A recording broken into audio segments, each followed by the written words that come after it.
हम माया के प्रवाह में बहकर नानात्व में फंस गए। अपना पराया, अच्छा बुरा, दुख सुख, लाभ हानि, जन्म मृत्यु, ये नानात्व में फंसने का फल हुआ। अब हमको मनुष्य शरीर मिला है, बहुत शीघ्र अपनी इंद्रियों को बाहर से अंतर्मुख करें। मन को विषयों में सुख है ऐसी भावना हटाकर प्रभु के नाम में, प्रभु के रूप में, प्रभु की लीला में, प्रभु के धाम में सुख है। संसार में सुख जो है ऐसा लगता है वो भासता है, प्रभु में है त्रिकाल में नित्य सच्चिदानंद सुख है। भटकना है तो भटक लो।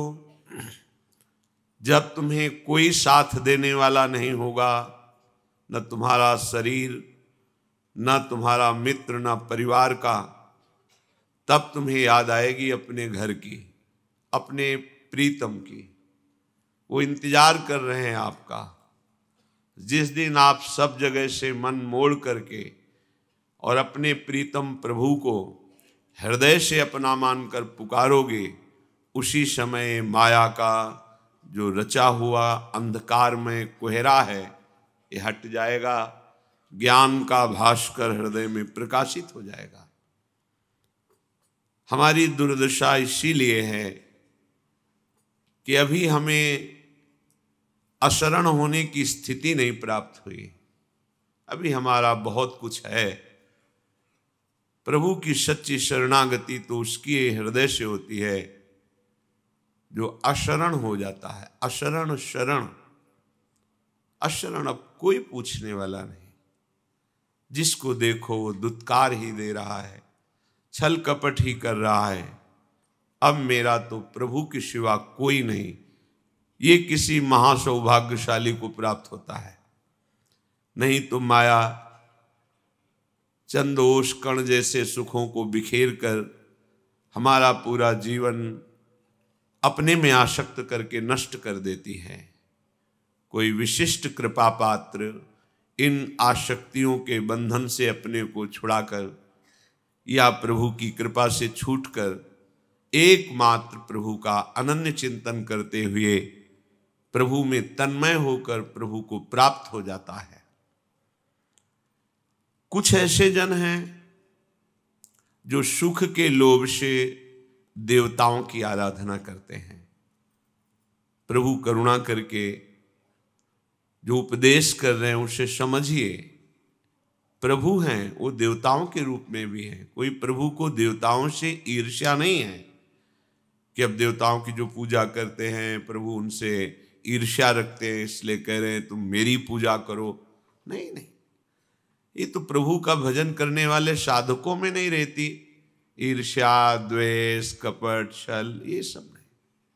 ये तो आसुरी संपदा है, अहंकारी के हृदय में होते हैं सब। जो ज्ञान संपन्न हैं उन महापुरुषों में नहीं होते। फिर जिनकी कृपा कटाक्ष से ज्ञान होता है उन प्रभु को ईर्ष्या कैसे हो सकती है? इसलिए भाव से श्रवण करें प्रभु क्या कह रहे हैं। प्रभु कह रहे हैं एप्यन्य देवता भक्ता यजन्ते श्रद्धयान्विता तेऽपि मामेव कौन्तेय यजन्त्य विधि पूर्वकम। पीछे प्रभु ने बताया कि एक है कि अष्टांग योग से संपन्न होकर समाधि के द्वारा मेरा भजन करते हैं। एक है एक ही भाव अद्वैत निष्ठा से ज्ञान के द्वारा मेरा भजन करते हैं। एक है सब में भगवान का भाव करके सबकी सेवा में अपने चित्त को जोड़ने की लालसा रखने वाले कर्मयोगी कर्म के द्वारा भगवान की उपासना करते हैं। पर सबसे प्रिय जो भगवान को है वो भक्त जन हैं जो अन्य चिंतन त्याग कर एकमात्र प्रभु का भरोसा प्रभु का बल, प्रभु की ही आश, बस निरंतर भजन, इनकी समानता में कोई नहीं है। प्रभु बोले हैं कि हे उद्धव, तुम्हारे जैसे मेरे अनन्य भक्त मुझको जैसा प्रिय हैं, वैसा भगवान शंकर, भगवान बलराम जी, लक्ष्मी जी, और यहाँ तक कि मेरा शरीर भी मुझे उतना प्रिय नहीं है जितना अनन्य भक्त प्रिय है। और प्रभु ऐसा भक्तों के चरित्र में दर्शन भी कराया है। एकमात्र भगवान का आश्रय और उनका भजन, वो भी किसी अन्य स्वार्थ कामना की पूर्ति नहीं, भगवत प्रेम के लिए। कुछ ऐसे होते हैं, प्रभु कह रहे हैं, जो देवताओं का पूजन करते हैं, देवताओं की पूजा वृत्ति से अपनी कामनाओं की पूर्ति चाहते हैं। अमुक देवता में ऐसा करने से ऐसा प्राप्त हो जाएगा, अमुक देवता को इतना तेल चढ़ाओ तो मिल जाएगा। ये ऐसे बहुत से शास्त्रीय सिद्धांतों में भी पाया जाता है, कामना पूर्ति के लिए देवताओं का यजन करना। तो जिनकी श्रद्धा जिस देवता पर होती है, भगवान उसे वहीं पुष्ट करते हैं।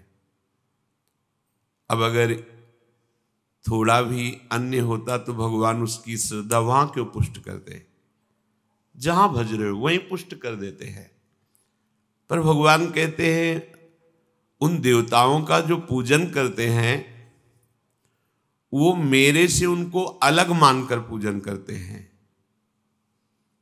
वो देवताओं में मेरा भाव नहीं रखते कि मेरे प्रभु ही सब रूपों में है। ये बिना भाव किए अच्युत भावना विहीन हर कार्य शुभ और अशुभ की संज्ञा में आएगा, और शुभ अशुभ कर्म मृत्युलोक से लेकर ब्रह्मलोक तक या नीचे के लोग यहीं भ्रमण हो सकता है, ना मोक्ष हो सकता है, ना कल्याण हो सकता है, ना भगवत प्रेम प्राप्त हो सकता है। ध्यान दीजिए, भगवत भावना विहीन बड़ा से बड़ा महान कर्म भी शुभ कर्म के अंतर्गत आएगा, उपासना नहीं होगी। उससे वासना नष्ट होकर भगवत प्राप्ति नहीं होगी, चाहे जितना बड़ा कार्य हो। जब तक हमारे हृदय में भगवत भावना नहीं है, और भगवत भावना हो किसी की भी सेवा। सोचो, पाहन का टुकड़ा दे दिया पत्थर का और कहा ये तुम्हारे भगवान हैं, भगवत भाव कर लिया तो उसमें ललित त्रिभंगी श्याम सुंदर का अनुभव होगा। जब हम एक पाषाण में, एक काष्ठ मूर्ति में, एक चित्रांकित छवि में अपने प्रभु का भाव कर लेते तो हमें वहीं से भगवत साक्षात्कार हो जाता है। तो फिर देवता तो भगवान के स्वरूप है ही, पर उससे भगवत साक्षात क्यों नहीं होता? क्योंकि भगवत भाव नहीं रखता। मेरे प्रभु श्री हरि ही इन सब रूपों में है, ऐसा भाव नहीं है। वो नियमों के अनुसार जो कर्म बनता है उसका वो केवल फल देते हैं देवता। अगर नियम में त्रुटि हो गई तो फिर फल की प्राप्ति नहीं होगी, उसमें विघ्न पड़ जाएगा। इसीलिए देवताओं की आराधना करने पर भी सफलता कम नजर आती है। अगर नियम पूरा हो गया तो जो फल मिलेगा वो नाशवान होगा। अविनाशी फल की प्राप्ति देवताजन नहीं करा सकते। हाँ, यदि भगवत भावना हो जाए तो हम कह रहे किसी भी जीव से भगवत प्राप्ति हो जाएगी, किसी भी जीव से। भगवत अच्युत भावना विहीन, जैसे माता पिता मेरे भगवान ही हैं, ऐसा मानकर आप सेवा करो, आपको भगवत प्राप्ति हो जाएगी। बस जैसे अष्टयाम हम लाडली लाल की सेवा करते हैं, आठों पहर आप अपने माता पिता की सेवा में कैसे सुख पहुंचाऊं, कैसे इनको हम सुखी करूं, अंदर से भावना रखते हुए ये मेरे भगवान हैं साक्षात, निश्चित भगवत प्राप्ति हो जाएगी। किसी भी जीव की सेवा भगवत भाव से, और भगवत भाव विहीन बड़े से बड़ा पवित्र कर्म दान पुण्य तीर्थाटन, जो वो शुभ कर्म होगा वो भगवत प्राप्ति नहीं करा पाएगा। इसीलिए भगवान उसे कहते हैं अविधि पूर्वकम। करते तो हैं पर विधान नहीं जानते हैं, अविधि पूर्वकम। इसीलिए उनको उसका सही फल नहीं मिलता, जो उपासना का फल मिलना चाहिए वो उनको नहीं मिलता। तेपि मामेव कौन्तेय यजन्त्यविधि पूर्वकम। देवताओं का जो पूजन करते हैं वास्तव में मैं ही सब जगह विराजमान हूं, पर वो ऐसा नहीं मानते, मेरा भाव उनमें नहीं करते। अच्युत भावना विहीन, गोविंद भावना विहीन हर कार्य शुभ कर्म है वो भगवत प्राप्ति नहीं करा सकता। ये बहुत सावधानी की बात है। किसी से बात करने के पहले उस पर अपने राधा वल्लभ लाल की भावना करो। अगर वो व्यवहारिक बात भी होगी तो भजन हो जाएगा। देखो, युक्ति से मुक्ति होती है। संत महापुरुषों के वचन हम इसलिए सुनते हैं कि उन्होंने युक्तियों के द्वारा माया की वृत्तियों को परास्त करके भगवदाकार वृत्ति की है।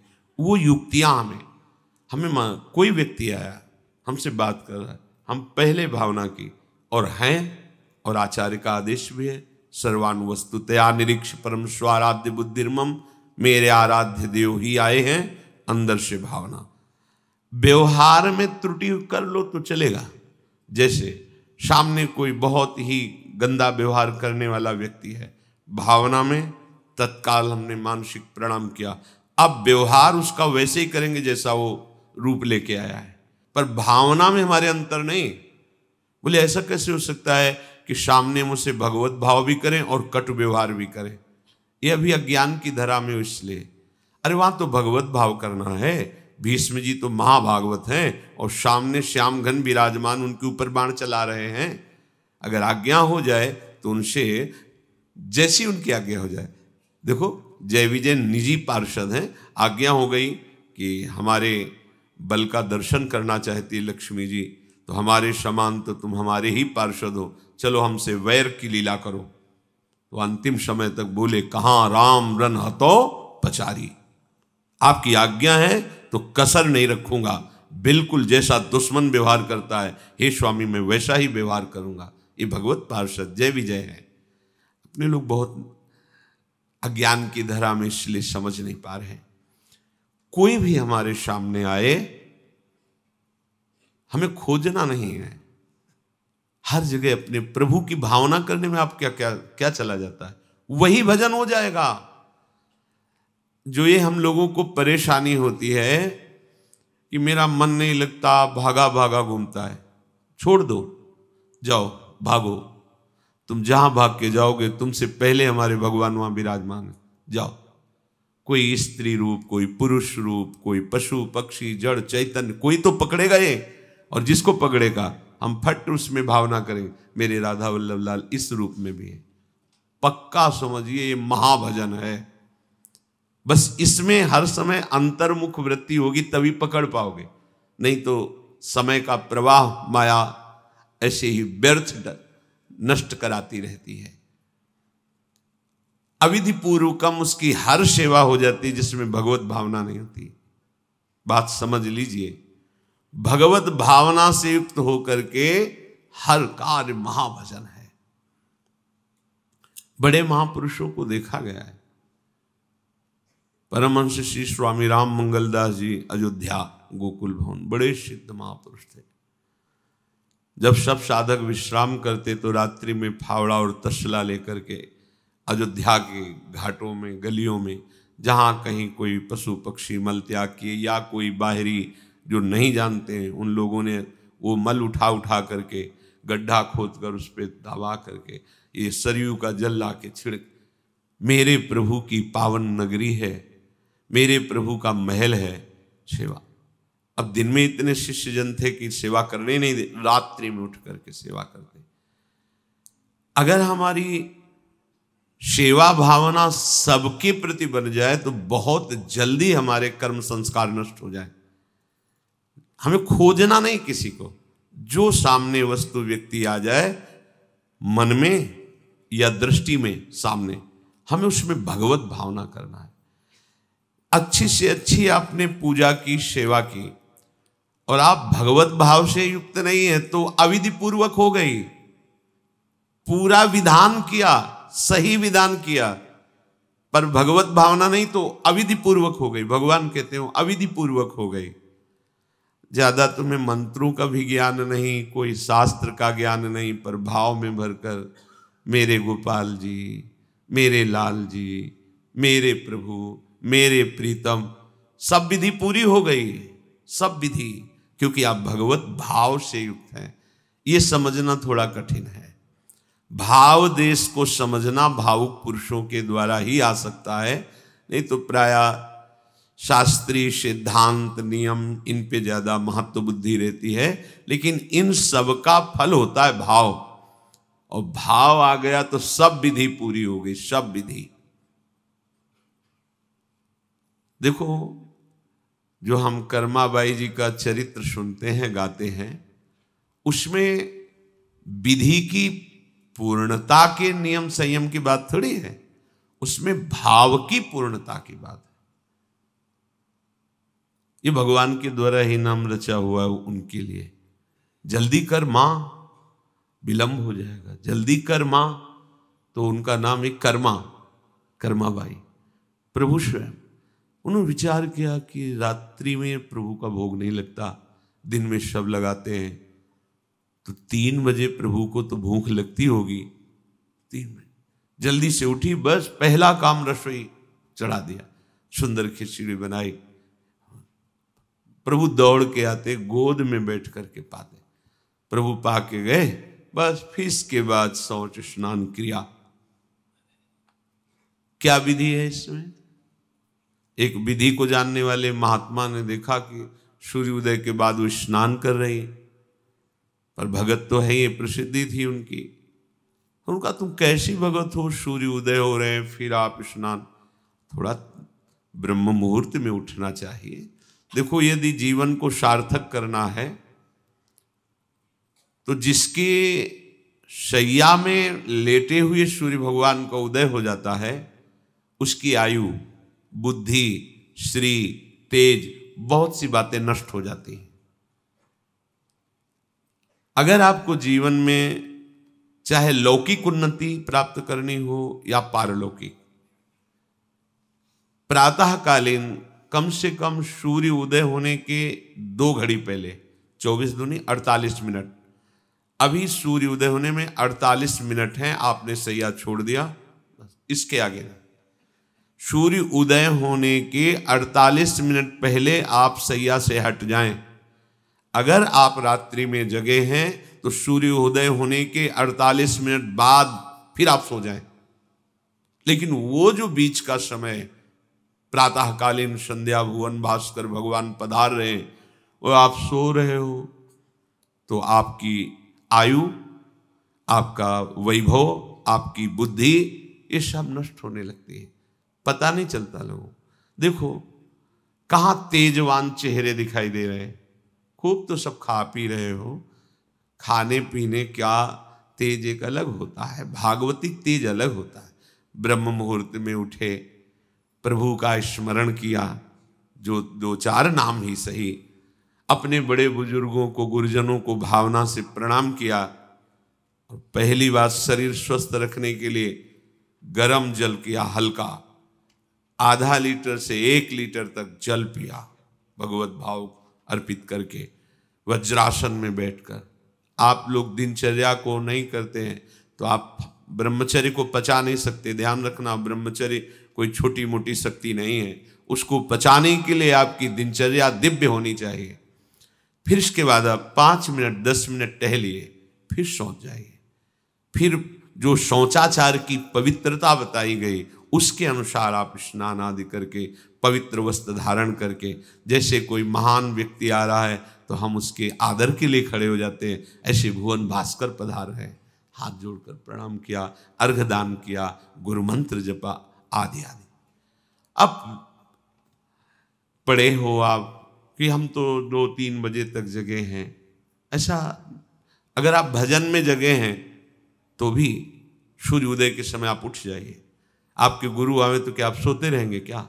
तो जगत गुरु हैं भुवन भास्कर, परम ज्ञान स्वरूप हैं, गायत्री छंद रूपी घोड़े हैं इनके रथ के, स्वयं भगवान अरुण देव सारथी हैं। और भगवान पीछे वर्णन किए, मैं ही सूर्य रूप से जगत को प्रकाशित करता हूं और ताप के द्वारा जल को सोख कर मैं ही वर्षा कराता हूं। भगवान का आदर करना। जो सूर्योदय तक सोते हैं उनकी बुद्धि में भागवतिक बातें, अध्यात्म बातें आ जाए, मेरी समझ में नहीं आता। अगर आप थोड़ा भी शरीर स्वस्थ रखना चाहते हैं तो जैसे नियम से भजन वैसे व्यायाम आवश्यक है। सबसे प्रार्थना है, ये दवाइयों के बल पर जीना बंद करो। शरीर में जितनी आवश्यकता जल की है, अगर उतना नहीं जाएगा तो आपकी एसिड बनेगी, फुंसियाँ निकलेंगी, कब्ज बनेगा, कई परेशानी। हम साधुकों को कहते हैं, कभी कभी जैसे पूछते कितना जल पिया, वो अभी तो पिया नहीं।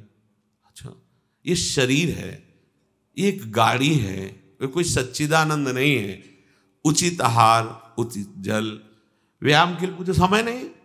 और अभी 10 दिन बीमार पड़ोगे फिर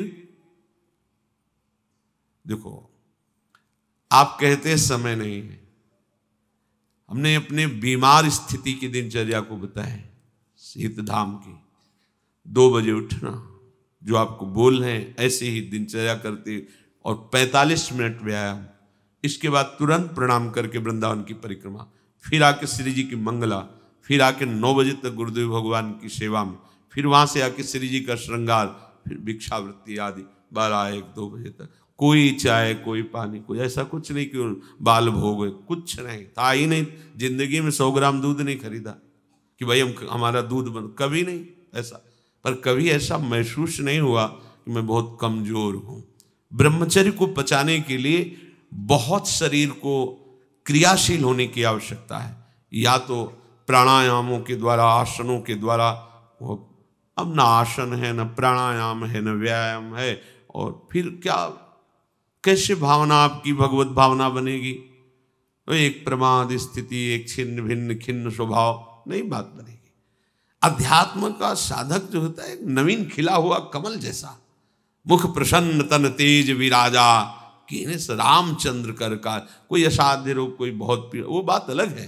नहीं तो ऐसा वो जैसे कमल खिला होता है ऐसे खिला रहता है। क्यों? हर समय चिंतन सही, आचरण सही, सब कुछ सही। जो भगवत भावना विहीन जीवन है वो मुर्दा जीवन है।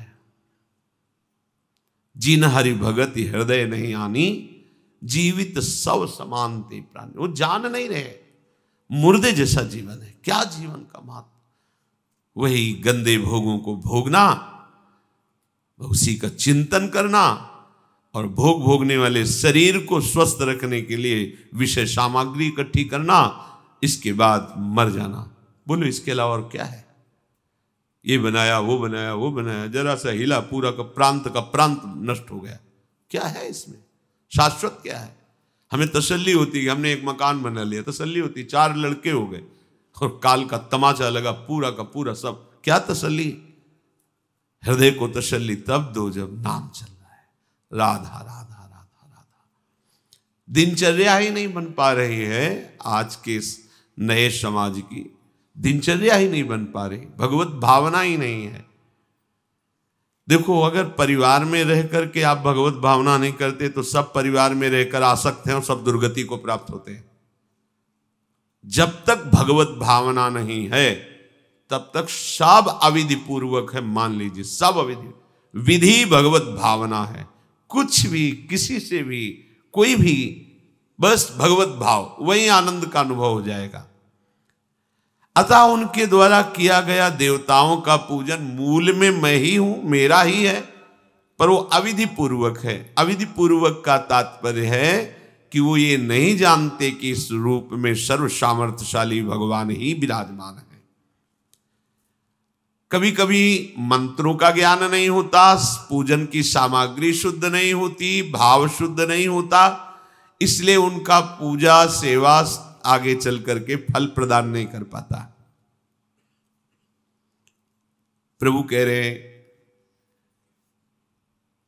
मेरे में रिझाने के लिए किसी पूजा सामग्री की या किसी धन संपत्ति की आवश्यकता नहीं। पिता को बस इतना ही चाहिए कि वो अपनापन करके दौड़ के उनकी गोद में बैठ जाए, बस अपनापन प्रभु को चाहिए। माया के भूल भुलैया से वापस लौटिए और एक बात केवल बैठ जाए अगर हृदय में कि मेरे प्रभु अब मैं थक गया हूं, यहां कोई मुझे सहारा देने वाला नहीं, अपना नहीं, नाथ मुझे अपना बना लो। ये बहुत बड़ी बात है हृदय की। किसी के बहुत भाग्यशाली होगा उसके हृदय में बात आएगी। प्रभु उसकी रुचि का विषय बन जाते हैं। प्रभु जहां वो ऐसा भावना करता है और उसकी रुचि हो जाती है प्रभु में। जैसे हमारी विषयों में रुचि, ऐसे प्रभु में रुचि हो जाती है। अब वो जो भी करता सब पूजा हो जाती है। ये राह से जल्दी सबको समझ में नहीं आता। ध्यान दीजिए, भगवत भावना विहीन आप जो भी कर रहे हैं वो सब अविधि पूर्वक है, भगवान कह रहे हैं। अगर भगवत भावना युक्त है तो जो भी कर रहे हैं सब विधि पूर्वक। कर्माबाई जी ने, एक विधि विधान जानने वाले संत ने जब कहा कि आप तो बिना स्नान में बड़ा अपराध, ऐसे तुम कैसे बना पाओ, और वो प्रातः अपनी स्नान आदि दिनचर्या करने लगी तो विलंब हुआ। फिर खिचड़ी अमनिया की ठाकुर जी को, ठाकुर जी आए गोद में बैठ के, एक कवल ही पाए कि उधर पर्दा, भाग के ठाकुर जी गए। खिचड़ी लगी थी, पार्षदों ने कहा जय जय तो अभी भोग ही नहीं पधराया। फिर और बोले कर्मा भाई है ना, वो मुझे भोग लगाती, और पता नहीं उस महात्मा ने क्या समझा दिया विधि विधान, वो भोरी भारी हमारी भक्ता, वो अब नहाने धोने में समय लगाने लगी, इसलिए आज विलंब। देखो तुम जाओ और उनसे कह दो हम विधि विधानों से फंसने वाले नहीं, विधि विधान हमें कोई फांस नहीं सकता है। एक प्रेम फांस है जिसमें मैं फंस जाता हूं। बिना किसी बंधन के अगर ये बंधते हैं उसका नाम है प्रेम डोरी। जय श्री भट्ट प्रेम रस बंधन, क्यों छूटे दृढ़ फंद, बसो मेरे नैनन में दो चंद। ये बात सबकी समझ में नहीं आती। जाओ उनको कह दो जैसे वो बनाती थी वैसे ही बनावे। पूरा अविधि है। अगर शास्त्रीय सिद्धांत से दे देखो अविधि है, पर वो महान विधि है जो भगवान को आसक्त कर लिया। कौन सी विधि? मेरे अपने प्रभु, मेरे प्यारे रात में भूखे रहते होंगे, ये भाव। भगवत भाव विहीन जितना जो कुछ आप कहोगे कि कैसे अविधि पूर्वक भगवान कह रहे हैं।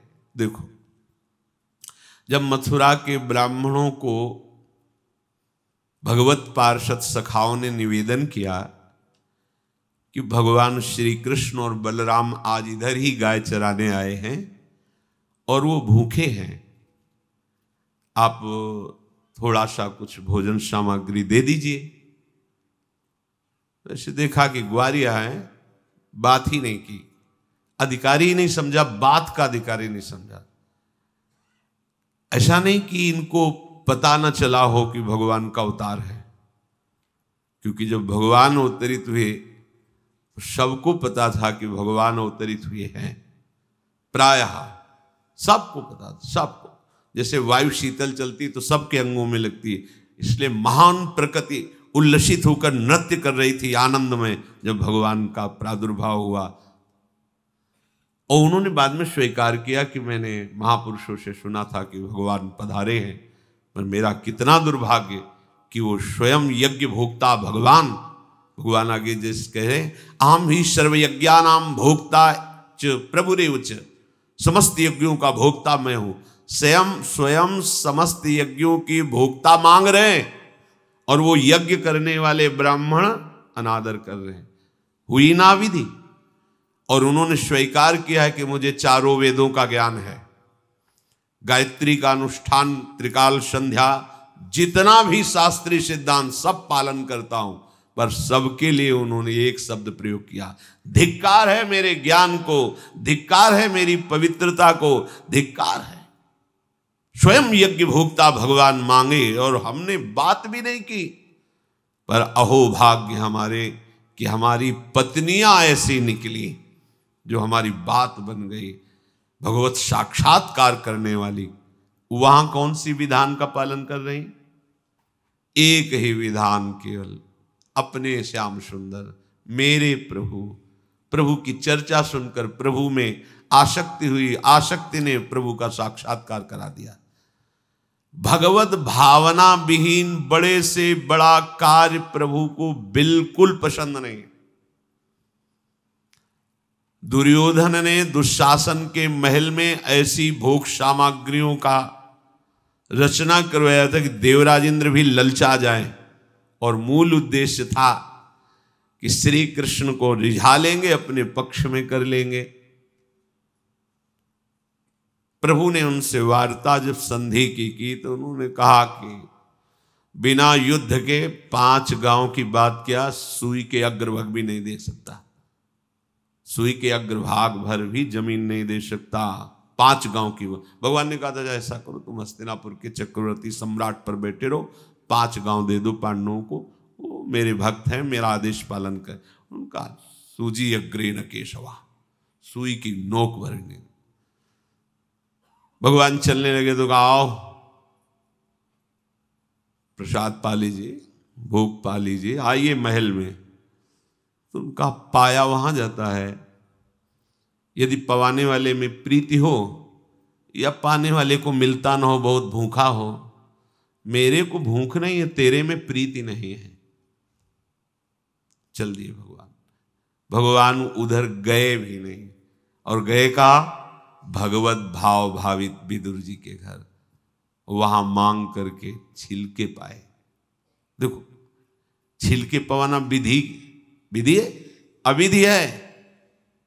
अभी सेवा अपराध में सुन रहे थे ना, हाँ, अच्छा से अच्छा पदार्थ प्रभु को पवाना, और वो अच्छा पदार्थ तो फेंक रही है और छिलका पवा रही, अविधि है, पूरी अविधि है। लेकिन यही सही विधि है, क्योंकि वो है ही नहीं भाव में इतनी ऊंचाई पर डूबी। उन्हें कोई, जैसी विदुरानी जी वैसे ही लालजू महाराज पा रहे, उनको भी शुद्ध नहीं, और कह रहे वाह बहुत सुंदर, बहुत स्वादिष्ट।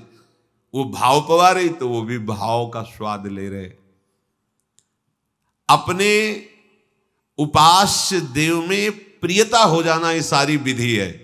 इसीलिए अपने वृंदावन उपासी जन जो है, वृंदावन रसोपास्य, यहाँ मंत्रों के आदेश से सेवा पदार्थ समर्पित नहीं किया जाता। अमुक मंत्र पढ़ो फिर वो सेवा नहीं, यहाँ तो राधा राधा राधा। और जब जैसा भाव आया, या ऐसा नहीं कि ये ऐसे न, जब भाव आया अपने भाव में, भावोत्सवेन भजताम रस काम धेनु, भाव, ये थोड़ा भक्ति का फलस्वरूप भाव होता है। जो प्रभु से विलग भाव करके उपासना की जाती है वो अविधि पूर्वक हो जाती है, और जो भगवत भाव करके की जाती है वो सब विधि मानी जाती है। जिसमें हमारे प्रभु को सुख मिले, ऐसी भावना करके जो भी किया जाए उससे भगवत प्राप्ति निश्चित है। क्योंकि श्री भगवान कह रहे हैं अहम ही सर्वयज्ञानां भोक्ता च प्रभुरेव च न तु माम अभिजानन्ति तत्त्वेनातश्च्यवन्ति ते। क्योंकि सब यज्ञों का भोक्ता मैं हूं, मैं सबका स्वामी हूं, परंतु ये जो मेरे से विमुख हैं ये ऐसा नहीं जानते हैं, ये मुझे तत्व को नहीं जानते, इसलिए ये अन्य भावना किया करते हैं। जो मेरे को नहीं जानते हैं, मेरे भाव से नहीं है, वो कुछ भी करें उनका पतन ही होता है। बात इसमें यह है कि जब अविनाशी नित्य चिदानंद भाव ही नहीं है तो विनाशी खेल में सत्य भाव से लगोगे तो तुम अविनाशी का विनाश ना होते हुए भी विनाश की सारी लीला सहनी पड़ेगी। जैसे आत्मस्वरूप जो हमारा स्वरूप है उसमें किसी शस्त्र का, मंत्र का, किसी भी दैवी शक्ति का कोई भी बस नहीं है। जो हमारा आत्मस्वरूप है कि मंत्रवेत्ता कोई भस्म कर दे, किसी दिव्यास्त्र का संधान करके हमारी आत्मा को छेद भेद दे, अक्लेद्य है, अशोष्य है, अदाय है। फिर भी हम जलन का अनुभव करते हैं, अंतर और बाहर से भी। क्यों? वहां तो बता रहे हैं कि अदाय है, कोई भी ताप आत्मा को स्पर्श नहीं कर सकता। फिर ये जलन क्यों होती है? लगता तो हमें ही कि मैं अंदर से जल रहा हूं या बाहर से शरीर में अग्नि आदि छू जाए तो ताप लगेगा, क्योंकि हम अपने अविनाशी भाव में नहीं हैं। ध्यान दीजिए, अविनाशी होते हुए भी अविनाशी भाव में ना होने के कारण मुझ अविनाशी तत्व को विनाश की पूरी लीला सहनी पड़ती है, पूरे कष्ट सहने पड़ते हैं। नहीं सहने पड़ते? देखो आप, जन्म मरण मेरा थोड़ी होता है। मेरा स्वरूप नयनम छिन्नन्ति शस्त्राणि नयनम दहति पावकः न चैनम क्लेदयन्त्यापो न शोषयति मारुता। पर हो रहा है, हम जल में डूब के मर सकते हैं, हम वायु के प्रवाह में, हम नाना प्रकार के दुखों के प्रवाह में। क्या हुआ? बोले चूंकि तुम अपने अविनाशी स्वरूप भाव से बिलग हो। समझ गए? वही बात यहां श्री भगवान कह रहे हैं कि यदि तुम ये भाव नहीं समझ पा रहे कि सबका भोक्ता मैं ही हूं, सब यज्ञ जितने भी साधन सबका फल प्रभु ही है, मैं सबका स्वामी हूं। जो मेरे को तत्व से नहीं जानते हैं, मेरे पर भाव नहीं करते, उनका पतन ही होता है। कारण ये अविनाशी भाव ना होने के कारण, विनाशी में सत्यत्व भाव होने के कारण परिणामता कुछ हाथ नहीं लगेगा, केवल नाश ही नाश।